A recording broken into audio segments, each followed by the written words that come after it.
Assalamualaikum semuanya, selamat datang di channel Mama Masak. Langsung saja ke bahan-bahan dan cara pembuatannya ya. Yang pertama saya pakai dark coklat 100 gram. Lalu saya pakai minyak 180 ml. Ini saya mau lelehkan dulu sebentar.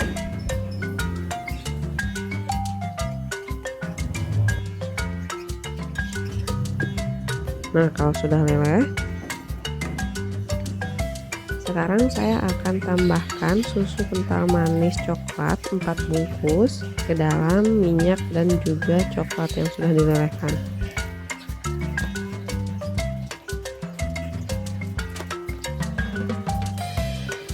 Ini diaduk dulu sampai tercampur. Nah, kalau sudah tercampur, selanjutnya saya akan pecahkan 6 butir telur. Lalu saya tambahkan gula pasir 180 gram,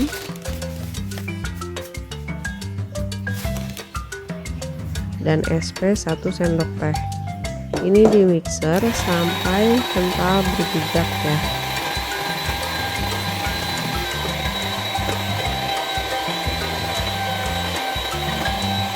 Nah, kalau sudah kental berjejak, sekarang saya akan tambahkan tepung terigu protein rendah dari Kunci Biru sebanyak 130 gram dan coklat bubuk 50 gram.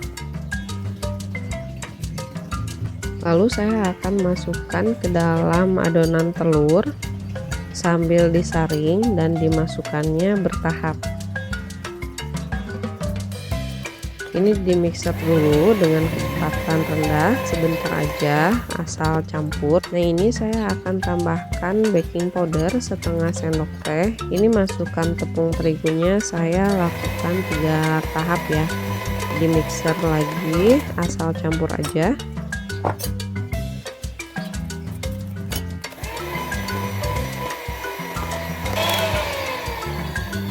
Selanjutnya, ini saya akan tambahkan 1 sendok teh pasta coklat ke dalam coklat dan minyak yang sudah saya cairkan, dan ini coklatnya juga sudah dingin.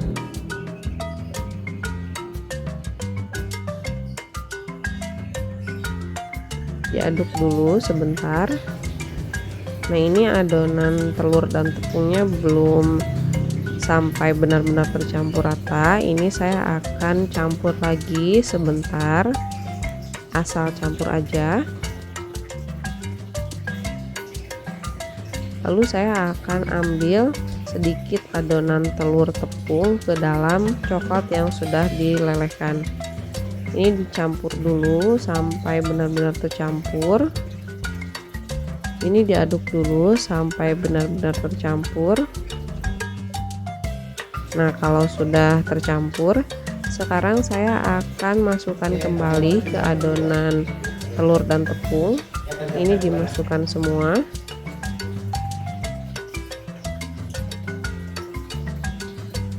Nah, kalau bahannya sudah masuk semua, ini diaduk sampai benar-benar tercampur ya. Jadi nggak ada coklat, minyak yang mengendap di bawah. Diaduknya pelan-pelan aja. Diaduk lipat seperti ini biar enggak turun lagi adonannya. Nah, kalau sudah tercampur, sekarang saya akan bagi adonannya menjadi 3 bagian. Usahakan baginya harus rata ya. Kalau mau ditimbang juga boleh, biar nanti lapisannya itu sama tebalnya.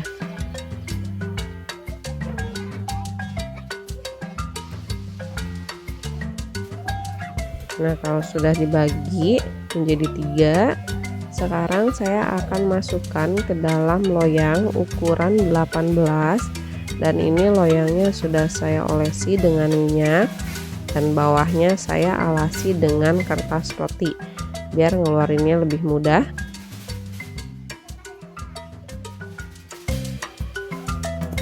Lalu hentakan sedikit loyangnya biar udaranya keluar.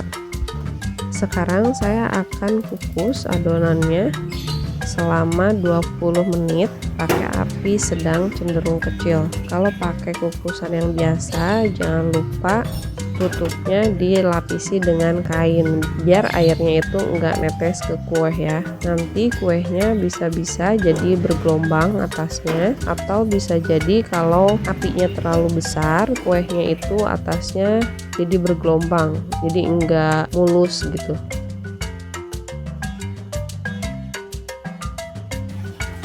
Ini saya akan lelehkan dark coklat sebanyak 200 gram.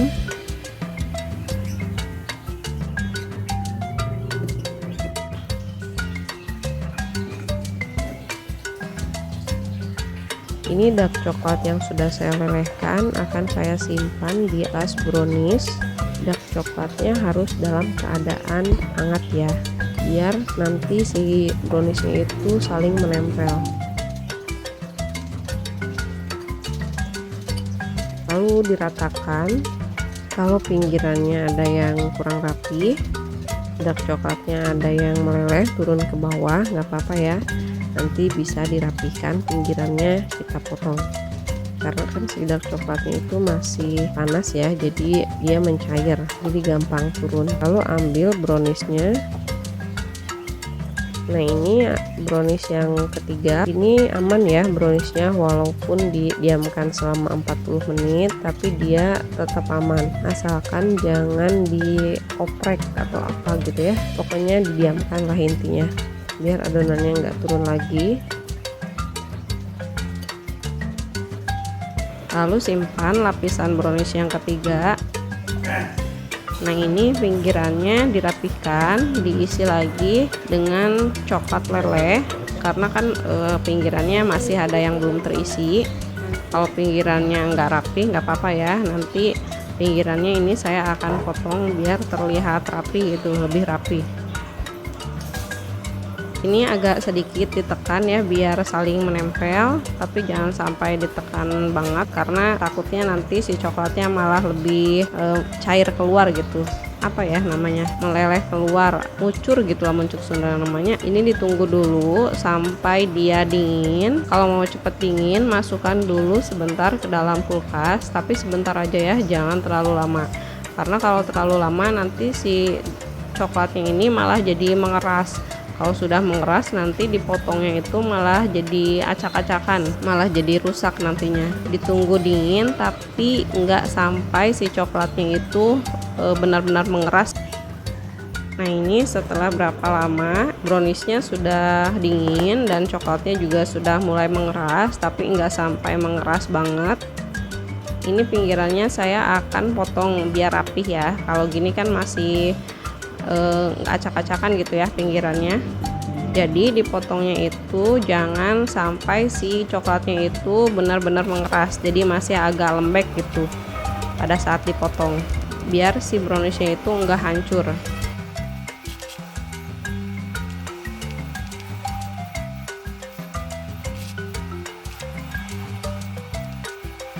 Nah, ini dia hasilnya setelah saya potong, jadi terlihat rapi ya.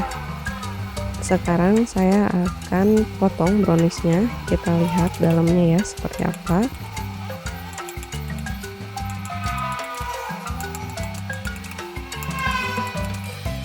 Nah, ini setelah saya potong, browniesnya bisa dilihat dalamnya ya.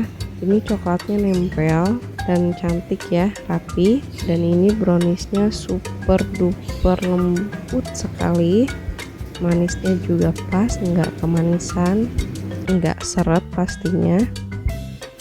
Kadang kan suka ada ya brownies yang dimakan itu jadi seret gitu. Nah, kalau ini enggak, dia itu lembut sekali dan nggak terlalu berminyak. Kalau biasa kita beli ya dari merek yang terkenal gitu, minyaknya kan suka banyak gitu ya. Nah, kalau ini enggak, dia enggak terlalu berminyak gitu. Dan adonan brownies yang ketiga pun, yang terakhir, walaupun disimpan lama ya selama 40 menit karena ngantri gitu, tapi dia tetap aman, jadi enggak bantet. Dan tiap lapisannya itu juga menempel dengan sempurna, bagus, enggak kepisah-pisah. Selamat mencoba ya. Semoga resep yang sudah saya share ke teman-teman semuanya bisa bermanfaat, dan dukung channel saya Emma Masak dengan cara subscribe. Dan yang udah subscribe, terima kasih banyak, dan tekan juga tombol loncengnya biar teman-teman dapat pemberitahuan saat ada video terbaru dari saya. Terima kasih, sampai jumpa di next video ya. Terima kasih, bye bye.